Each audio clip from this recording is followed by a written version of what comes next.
So hello future CEO, what's up? This is Vinay Haritwal with a new video on 4 days plan for accounts. अब ये जो plan है वो 27 दिसंबर से 30 दिसंबर तक का है। अगर कोई 5 दिन दे रहा है दैट इज ऑल्सो कूल, किसी का प्लान है लग रहा है उस हिसाब से चलेगा that is also cool. But इस वीडियो में क्या इंपॉर्टेंट चीज है, कैसे पढ़ना है और एग्जाम पेपर कैसे देना है, सब कुछ बताया गया है। तो please watch it till and. सबसे पहले 27 तारीख को अपन को क्या करना है, सबसे पहले ये समझो कि भाई थ्योरी आता है, बच्चे थ्योरी छोड़ते हैं और थ्योरी आसान है, उसको छोड़ने का जरूरत नहीं है। बस कैसे पढ़ना है ये समझो। आज तक भैया थ्योरी छुए भी नहीं, कोई दिक्कत नहीं है, अभी पढ़ेगा गारंटी थ्योरी हो जाएगा। पढ़ने का ट्रिक 27, 28, 29 मेन थ्योरी जो होता है वो चैप्टर नंबर 1 होता है। ठीक है, चैप्टर नंबर 1 में जो 9 यूनिट है तो उसमें से डेली 3-3 यूनिट पढ़ना है अपने को। ठीक है, जो 9 यूनिट है उसमें से भी जो हाईलाइटेड है ना वो मोर इंपॉर्टेंट है। ऐसा नहीं है बाकी इंपॉर्टेंट नहीं है, बट वो मोर इंपॉर्टेंट है। कैसे पढ़ना है ये बाद में बताएंगे। ठीक है, एंड 30th वाले दिन ये 3 दिन में जो हम लोग थ्योरी क्वेश्चन को इंपॉर्टेंट मार्क किए थे, जो हम पढ़े कॉन्सेप्ट समझे, लेकिन मेरे को पता है कि इस कॉन्सेप्ट को रिवाइज करना पड़ेगा, फिर से देखना पड़ेगा। वो कॉन्सेप्ट 30th को सुबह पढ़ना है। कितना घंटा? 1 घंटा। Theory daily 1 hour more than enough है। अच्छा, 1 आवर में सिर्फ ये 3 नहीं, 1 आवर में हर क्वेश्चन का थ्योरी हो जाएगा। कैसे होगा? I am going to tell you. Okay, फिर 27th का प्लान है कि सबसे पहले 1 घंटे के अंदर जर्नल लेजर ट्रायल बैलेंस हटा देना है। भैया 1 घंटा में सारा क्वेश्चन कैसे बनेगा? अरे गधा, सारा क्वेश्चन नहीं बनाना है। जो क्वेश्चन पहले से इंपॉर्टेंट मार्क किया हुआ है वो बनाना है और लास्ट का 2 आरटीपी देखना है। क्वेश्चन बनाते टाइम प्लीज कुछ चीजों का ध्यान रखना, लाइन वगैरह बना के टाइम वेस्ट मत करना, राइटिंग पे ध्यान मत देना, धड़ाधड़ बनाना। घर पे प्रैक्टिस कर रहे हैं, ठीक है ना, उतना टाइम नहीं है। तो 1 घंटा में क्वेश्चंस बनाना है और क्वेश्चंस देखना भी है। ठीक है, सारा क्वेश्चन नहीं बनाना है, जो मेन मेन इंपॉर्टेंट है बड़ा बड़ा वो बना लो, बाकी सबका इंपॉर्टेंट एंट्रीज देखो। फिर BRS, inventory, shares and final account. Final account में 2 है, ठीक है, एक मैन्युफैक्चरिंग एक नॉन मैन्युफैक्चरिंग, तो दोनों कर लेना है। अगेन फाइनल अकाउंट बहुत बड़ा है, सारा सम बना के बैलेंस शीट मैच करने मत बैठना, उतना टाइम नहीं है। खाली 1-2 इंपॉर्टेंट सम्स बनाना और बाकी कुछ कुछ क्वेश्चंस में ना इंपॉर्टेंट एंट्रीज होता है। स्पेशली हाल फिलहाल में जो प्रीवियस ईयर पेपर में क्वेश्चंस आ रहे हैं, मॉक टेस्ट में आ रहे हैं, आरटीपी में आ रहे हैं, अच्छा अच्छा एंट्री है और वही एग्जाम में गारंटी पूछा जाने वाला है। ठीक है, तो वो मेन एंट्रीज पे ध्यान देना है। सारा क्वेश्चन नहीं बनाना है, फेल हो जाएगा पक्का अगर ये गलती किया तो। सारा क्वेश्चन नहीं बनाना है। फिर subsidiary book, cash book, rectification 28 तारीख को अपना पहला टारगेट रहेगा। अब इसके लिए 3 घंटा दे देना। अगेन सब्सिडरी बुक के लिए ज्यादा टाइम नहीं है, बट कैश बुक और रेक्टिफिकेशन में लग जाएगा अराउंड 2 घंटा, 1 घंटा, कितना भी लग सकता है। तो यहां पर ध्यान देना। डिप्रिसिएशन के लिए 2 घंटा इनफ है, बिल्स ऑफ एक्सचेंज के लिए 2 घंटा जरूरत से ज्यादा है। ठीक है, 2 घंटा बहुत ज्यादा है। Again important questions only. NPO के लिए 2.5 घंटा, हो सकता है 3 भी देना पड़े, क्योंकि एनपीओ में बड़ा सम्स होता है, 2-3 क्वेश्चन मिनिमम प्रैक्टिस करना पड़ेगा और बहुत सारे इंपॉर्टेंट एडजस्टमेंट्स भी है, जैसे कि सब्सक्रिप्शन अकाउंट कैसे बनता है, प्रीपेड कोई भी एक्सपेंस हो रहा था उसका क्या, वो सब चीज पे ध्यान देना। फिर 29th को sale of goods on approval basis से स्टार्ट करेंगे। फिर कंसाइनमेंट एंड लास्ट में पार्टनरशिप उठाना। ठीक है, अब पार्टनरशिप कैसे? यूनिट 1, यूनिट 2, यूनिट 3 4 घंटा में कंप्लीट करना है। ठीक है, 4 घंटा दे रहे हैं पार्टनरशिप को, 4 घंटा में ये फालतू फालतू 3 यूनिट आराम से हो जाएगा, एकदम आराम से हो जाएगा। इस दिन में टाइम बचेगा। अब इस दिन का बचा हुआ टाइम में क्या करना है, मेरा बात को गौर से सुनो। यहाँ पे जो 27th को जो हम लोग पढ़े, उसमें ना पढ़ते टाइम तुम लोग इंपॉर्टेंट मार्क कर लेना कि ये वाला फिर से देखना है, जो इंपॉर्टेंट पेज लग रहा है उसको मोड़ के रख देना, और यहां पर अगर टाइम बचेगा तो इस दिन उस चीज को देख लेना। ठीक है, तो हम लोग का इंपॉर्टेंट चैप्टर्स जो हाईलाइटेड है वो वेरी इंपॉर्टेंट चैप्टर्स है और सिर्फ और सिर्फ उसी को रिपीट करना है। ओके, आफ्टर दैट 30th आया, एग्जाम से 1 दिन पहले, इस दिन डिबेंचर करना। भाई आप शेयर्स के साथ डिबेंचर्स क्यों नहीं बोले? देखो शेयर्स और डिबेंचर्स ना दोनों एक कैटेगरी का चैप्टर है। ठीक है, कंपनीज अकाउंट का एक एक टाइप का एंट्री है, तो शेयर्स थोड़ा मेहनत वाला चैप्टर है। और जब हम लोग 1 दिन पहले फिर से डिबेंचर करेंगे तो एंट्री पे हाथ बैठ गया है। ओके, फिर एवरेज ड्यू डेट अकाउंट करें। भाई ये तो फ्री का मार्क्स है, नहीं पढ़े भैया आज तक, कोई दिक्कत नहीं, किसी भी टीचर का वीडियो उठाओ जो कम टाइम में समझाया करो भाई।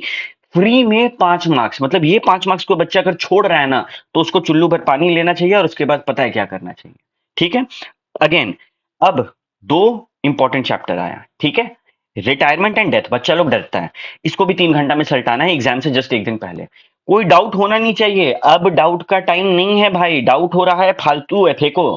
कोई नया क्वेश्चन आ रहा है फालतू है, फेंको। ठीक है, देख पा रहे, कुछ समझ पा रहे, गुड, नहीं तो नया पे ज्यादा ध्यान नहीं देना है। कोई एक चैप्टर भी छोड़ा है, ओके, एक से ज्यादा छोड़ा है, गॉड ब्लेस यू, भगवान आपकी रक्षा करे। ठीक है। आफ्टर दैट 30 वाले दिन में टाइम बचेगा। देखो हम डेली ना 10-12 घंटा का प्लान तुम लोग के सामने रखे हैं। 1 घंटा थ्योरी और बाकी तुम लोग के सामने टाइम लिखा हुआ है। तो अब डेली अगर कुछ टाइम बच रहा है तो वेस्ट मत करना, कम से कम 13-14 घंटा किताब के साथ बैठना है। बचे हुए टाइम में दिन भर का रिवाइज कर लेना। जो जो इंपॉर्टेंट मार्क किया हुआ उसको देखते रहो, जितना देखेंगे 31 तारीख को उतना याद आने वाला है। आफ्टर दैट हम लोग को इस चीज का ध्यान देना है कि जो रेसिडुअल है, रेसिडुअल 30 एंड 31 दोनों। रेसिडुअल मतलब देखो तुम लोग जो 27, 28 और 29 को पढ़ा होगा ना, वो थोड़ा थोड़ा भूल गया होगा। पार्टनरशिप का इंपॉर्टेंट एंट्रीज या फिर डेप्रिसिएशन का important concept, important star mark थोड़ा थोड़ा भूल गया होगा। तो 30 और 31 को ना बस पेज पलटते हुए उन चीजों को देखना है, कवर करना और याद करना है कि अच्छा इसमें ऐसे ऐसे होता है। ठीक है, ये 3 दिन का 30 और 31 को करना है। अगेन 29 वाला एकदम लास्ट में रखना, पहले 27 वाला रिवाइज करना, फिर 28 वाला। 31 को 29 का कुछ रिवाइज करने का मन किया तो कर लेना। ठीक है, ये हम लोग का 4 दिन का प्लान है। किसी बच्चा को डर लग रहा है, फियर है, भाई ये चार चार दिन का प्लान से स्टिक रहो। नींद कर लो अपना हिसाब किताब से, 6-7 घंटा जरूरत बहुत ज्यादा, 6-7 घंटा इज वेरी गुड। ओके, उसके अलावा दूसरा चीज तुम लोग ध्यान रखो, खाना का एकदम नॉर्मल सात्विक आहार लो। That is more than enough, आराम से सारा डर दिल से निकल जाएगा। अब कुछ चीज का ध्यान रखो, 30-31 सबसे पहला ये 2 दिन ना भाई गेम चेंजर हो सकता है। तो यहाँ पे जितना भी इंपॉर्टेंट मार्क किया हुआ चीज है उसको याद जरूर से पढ़ना है, जो हम लोग पहले ऑलरेडी पढ़ चुके हैं। वही सेकंड डिवीजन हो जाएगा इन 4 दिन में। फिर थ्योरी कैसे पढ़ना है, तो 1 घंटा डेली सुबह सुबह थ्योरी पढ़ के सल्टाओ। कहाँ से पढ़ें, study material, MTP RTP previous year paper, इनमें जो क्वेश्चन दिया गया ना थ्योरी, बस उसको। अब तुम लोग थ्योरी रीड कर रहे हैं, तुम लोग थ्योरी को जब क्वेश्चन को पढ़ेगा ना, क्वेश्चन पढ़ो, अगर आता है तो खुद को बोलो कि अच्छा फॉर एग्जांपल कैपिटल एक्सपेंडिचर और रेवेन्यू एक्सपेंडिचर मेरे को पता है क्या होता है। जो जो पॉइंट पता है ना रफली दिमाग में बोलते जाओ कि हाँ ये पॉइंट था, ये पॉइंट था। ठीक है, और फिर बाकी कॉन्सेप्ट को मेमोराइज कर लो। 1 से 2 बार खुद को हिंदी में समझाओ, इंग्लिश में रटना बेकार है, हिंदी में समझाओ। ठीक है, खुद को हिंदी में 6-7 बार समझाते रहो। इस तरीके से वो थ्योरी ना शॉर्ट टर्म के लिए दिमाग में रहेगा। अब मानो भाई थ्योरी कोई भी कितना भी मार्क्स का आएगा ना, पूरा उठाना पॉसिबल नहीं है। ठीक है, हम लोग को थ्योरी में पूरा उठाना ही नहीं है, हम लोग को तो बस धक्का दिलवाना है थ्योरी से मार्क्स में। ये ना बाकी लोग थ्योरी नहीं करके आ रहा है, भाई मेरा लिखवा के ले लो तुम लोग, बाकी लोग थ्योरी नहीं करके आ रहा है, तुम करके जाएगा, it will be upper hand for you. Okay, next सारे चैप्टर के बाद पीछे वाला क्वेश्चंस को देखो। देखो 1 से लेके 9 चैप्टर 1 का वो थ्योरी तो तुम लोग कर लिया, लेकिन बाकी सारे चैप्टर्स में वो थ्योरी है। किस्मत बुरा रहा तो आ सकता है, बट एक हिंट दें, इस बार अकाउंट्स का पेपर ना एवरेज आने वाला है, क्योंकि पिछले बार अकाउंट्स का पेपर अच्छा स्टैंडर्ड का था। और इंस्टीट्यूट का ये पैटर्न तो देखा गया है तीनों लेवल पे कि पिछले बार जो पेपर का स्टैंडर्ड अच्छा होता है, इस बार उसमें ढिलाई छोड़ता है और किसी और में पकड़ता है। ठीक है, तो चैप्टर के पीछे वाले क्वेश्चंस को देख लेना, याद मत करना, देख लेना क्या बोल रहा है, दैट्स इट। प्रैक्टिकल कैसे पढ़े, यहां पर भी थ्योरी रटना नहीं है, समझना है और आगे बढ़ना है। मेरा बात को प्लीज तुम लोग समझो, बैठ के रटने मत लगना, टाइम नहीं है। बस इतना पढ़ना कि वो 3 घंटा में याद आ जाए। प्रैक्टिकल वेरी इंपॉर्टेंट, यहाँ पे गेम चेंजर अकाउंट्स का सब जानता है। अब जो बच्चा खुद से कर रहा है वेरी गुड, खुद का टीचर का नोट्स लेके बैठो जिससे पहले पढ़ चुका है, खुद का सब कुछ लेके बैठो और शुरू करो। जो बच्चा का खुद से कुछ नहीं हो रहा है और वो हाथ खड़ा करके बैठ गया कि भाई हम फेल होने वाले हैं, भाई कम से कम ना अपना फेवरेट टीचर जिसको तुम लोग 2-3 बार देख चुका है, उनका वीडियोज उठाओ। और देखो कोई भी टीचर जो पढ़ा रहा है उसका अच्छा टीचर है कि नहीं कैसे समझ में आएगा, रिविजन के लिए पहले वो सारा कॉन्सेप्ट पढ़ाएगा, और दूसरा वो अपना रिविजन वीडियो में ना क्वेश्चन को रेफर भी करवाएगा। ठीक है, जो रिवीजन वीडियो में ये 2 चीज है कि कॉन्सेप्ट भी पढ़ा रहा है, क्वेश्चन का रेफरिंग भी हो रहा है कि हाँ देखो ये क्वेश्चन में ये इंपॉर्टेंट पॉइंट है, ये वाला क्वेश्चन में ये इंपॉर्टेंट पॉइंट है, वही टीचर से पढ़ना है बस। फालतू टीचर को नहीं उठाना है कि पूरा चीज सब में सॉल्व करके दिखा रहा है बोर्ड में, फेल हो जाएगा वैसे तुम लोग। ठीक है, उसके बाद राइटिंग प्रैक्टिस इनफ, जरूरी है जरूरी है जरूरी है। वीडियोस जो बच्चा देख के एग्जाम में बैठ रहा है वो 3 घंटा ना जहन्नुम देखने वाला है खाली, क्योंकि वो लिखा ही नहीं है पिछला 4-5 दिन से। तो पिछला जो भी तुम लोग चैप्टर पढ़ रहा है उसका बड़ा बड़ा क्वेश्चन, इंपॉर्टेंट क्वेश्चन ना पूरा बना लेना। अब जब घर पे बनाएगा तो ये फॉर्मेट पे ध्यान मत देना, वहां जाके फॉर्मेट तुम लोग पे ध्यान देना। ठीक है, फिर स्टार क्वेश्चन ही बनाना है, बाकी क्वेश्चन को देख लो, कुछ इंपॉर्टेंट पॉइंट तुम लोग मार्क करके रखा है वो देख लो। याद रखो कि ये वाला ऐसा क्वेश्चन में ये वाला काम करना पड़ता है और हमको दिक्कत हो रहा है। ठीक है, जैसे कि तुम लोग को दिया रहता है, एक एग्जाम्पल है 10% ऑफ कॉस्ट कोई भी चीज, ठीक है, और हम लोग को दिया हुआ किसी चीज का सेलिंग प्राइस, तो ये कैसे निकलता है, ये कॉन्सेप्ट इंपॉर्टेंट है। ठीक है, नहीं समझ में आया भाई आप क्या बोले, भूल जाओ भूल जाओ, लेकिन समझो इस बात को ध्यान रखो कि भाई जो इंपॉर्टेंट कॉन्सेप्ट है सिर्फ उसको देखते हुए आगे बढ़ना है, फालतू चीज में टाइम वेस्ट नहीं करना। देखो ना यहाँ पे 1 घंटा में तुम लोग को बोले जर्नल लेजर ट्रायल बैलेंस, क्यों, तीनों बच्चा वाला चीज है यार। इसमें टाइम वेस्ट नहीं करना, ठीक है। आफ्टर दैट हर चैप्टर के बाद थ्योरी वाला क्वेश्चन देखना मत भूलना। फिर सॉरी स्टडी प्रैक्टिकल में आगे बढ़ते हैं। रफली और क्विकली सॉल्व करना है घर पे, राइटिंग पे ध्यान मत देना, जर्नल एंट्री कुछ नहीं लिखना, खाली ऐसे ऐसे कुछ भी चीज ना नंबर्स लिखते जाना और फिर बुक से मैच करना कि हम सही लिख रहे हैं कि नहीं, ठीक है। सारा राइटिंग हम लोग एग्जाम में शो ऑफ करेंगे, वहां भी एकदम कर्सिव राइटिंग नहीं, इतना कि उसको समझ में आए। उसके बाद इंपॉर्टेंट एंट्रीज और कॉन्सेप्ट्स को देखते रहना है। 31 को फिर से देखना है जो हम लोग 27 और 28 को किए, प्लीज। फिर टाइम का ट्रैक रखना बहुत ज्यादा जरूरी है, ऐसा ना हो कि एनपीओ लेके बैठे तो 4 घंटा तक एनपीओ पढ़ रहे हैं। 2.5 घंटा में करना है मैक्सिमम, कहीं भी हम आधा घंटा ज्यादा देंगे, उससे ज्यादा नहीं देंगे। ज्यादा टाइम लग रहा है बंद करेंगे, दूसरा चैप्टर में बढ़ेंगे बिंदास। भैया मेरे को डर लग रहा है एनपीओ नहीं हुआ, कैसे मार्क्स आएगा? अबे कुछ तो लिख पाएगा। भैया डर लग रहा है पार्टनरशिप में नहीं होगा, शेयर्स नहीं होगा। अबे तुम लोग पहला का 2-3 एंट्री लिखेगा ना, उसी में 1-2 मार्क्स मिल जाएगा। कुछ भी लिखने पे मार्क्स मिलेगा, बेसिक्स पे भी स्टेप मार्किंग है। तो डरो मत, बस टाइम का ध्यान रखे, आगे बढ़ो। जहां ज्यादा टाइम लग रहा है उसको बंद करो, आगे बढ़ो। फिर एग्जाम में कुछ वेरी वेरी इंपॉर्टेंट बात, कंपलसरी क्वेश्चन जो होता है ना उसको लास्ट में पढ़ना है। पहले बाकी सारा क्वेश्चन हम बोलेंगे, क्वेश्चन को उल्टा पढ़ना स्टार्ट करो, ठीक है। और पहले डिसाइड कर लो कि कौन सा क्वेश्चन छोड़ना है, किसमें मेरे को सबसे कम मार्क्स आएगा, ठीक है।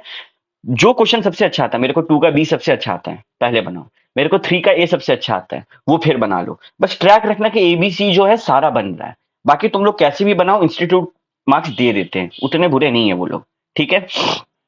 फिर याद रखना, फॉर्मेट बनाने में टाइम बर्बाद नहीं करना है, पेन से धड़ाधड़ बना देना, रफली बना देना, ये नहीं स्केल से सुंदर से सजा रहे हैं एक एक चीज। जो बच्चा कुछ नहीं पढ़ के जा रहा है ये सब कर सकता है, उसके पास बहुत टाइम है। जो बच्चा पढ़ के गया है ये सब में टाइम वेस्ट होता है भाई, ठीक है। भैया फॉर्मेट नहीं बनाए हैं, मार्क्स मिलेगा, बिंदास मिलेगा, ठीक है। बट इसका ये मतलब नहीं ना ही बनाओ, एक रफ बना देना। आगे बढ़ते हैं। Do not not more than 1.5 minute for 1 marks. मतलब भैया देखो, मानो कोई 5 मार्क्स का क्वेश्चन है तो 5 × 1.5 करना, और उससे ज्यादा टाइम उसको नहीं देना है। मानो किसी क्वेश्चन में हम 10 मिनट दे रहे हैं, मेरा आया आंसर 1.5 से मल्टीप्लाई करके कि 10 मिनट देना है।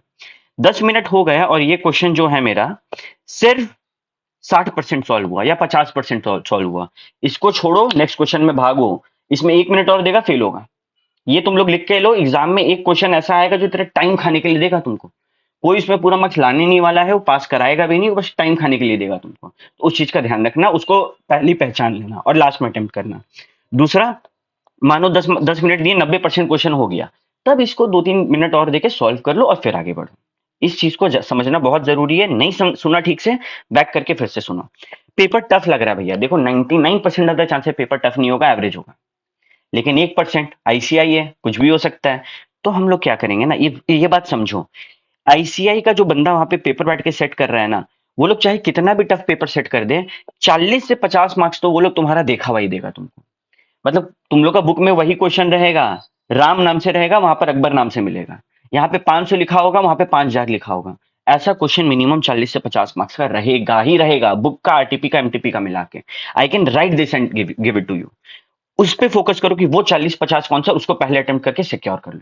बाद में वो क्वेश्चंस करना जो बहुत टफ लग रहा है, जो लग रहा है हाथ में नहीं आ रहा है, कुछ कुछ बना दिए हैं, कुछ एंट्री मार दी है, बेकार का बैलेंस शीट बना दिया, पार्टनरशिप नहीं समझ आ रहा है, कुछ तो आएगा बैलेंस शीट बनाने में, वो बना दो। थोड़ा बहुत क्लोजिंग स्टॉक ये सब लिख दिए भाई, वो सबका भी मार्क्स मिलेगा। खाली क्वेश्चन एक भी नहीं छोड़ना है, एक भी क्वेश्चन नहीं छोड़ना है। अच्छा, ईगो पे मत लेना कि मेरा बैलेंस शीट तो मैच नहीं किया है, तो अब हम ना इसको सॉल्व करके ही बैठेंगे। भाई 1.5 मार्क्स, 1 मार्क्स 1.5 मिनट, ये वाला कॉन्सेप्ट से हटा, दुर्घटना घटा, ठीक है। इस बात का ध्यान रखना। फिर वही बात, स्टेप मार्किंग मिलता है भाई, वर्किंग नोट बनाना पड़ेगा, हर स्टेप का मार्क्स मिल जाएगा तुमको। फेल होने का कोई जरूरत नहीं है, नरेशंस लिखना है, लिख दो रफ में एकदम, ठीक है। और कुछ ना कुछ करके आओ, कुछ नहीं भी आ रहा है तो। लास्ट में समझो, अकाउंट्स वो सब्जेक्ट है जो हर सीए बच्चा का फेवरेट होता है, चार्टर्ड अकाउंटेंट। तो अकाउंट्स सबसे ज्यादा स्कोरिंग है हम लोग के लिए, हम लोग को अकाउंट्स आता है, डरने का जरूरत नहीं है। थोड़ा सा डर स्वाभाविक है, ठीक है। लेकिन ये ना हो कि तुम लोग 4 दिन डर डर के बर्बाद कर रहे हैं। जो डर गया सो मर गया, वो अभी काम आता है, इसी वक्त के लिए बना हुआ है। तो डरने में वक्त नहीं बर्बाद करना है, मेहनत करना है। और पेपर पैटर्न तुम लोग को अगर चाहिए तो हम डिस्क्रिप्शन में एक वीडियो बनाए हैं, 1.5x 2x पे देख लेना, और उससे तुम लोग और भी बहुत कुछ सीख जाएगा। तो ऑल दी वेरी बेस्ट, और कोई भी हेल्प चाहिए मेरे को comment down, okay. Thank you so much.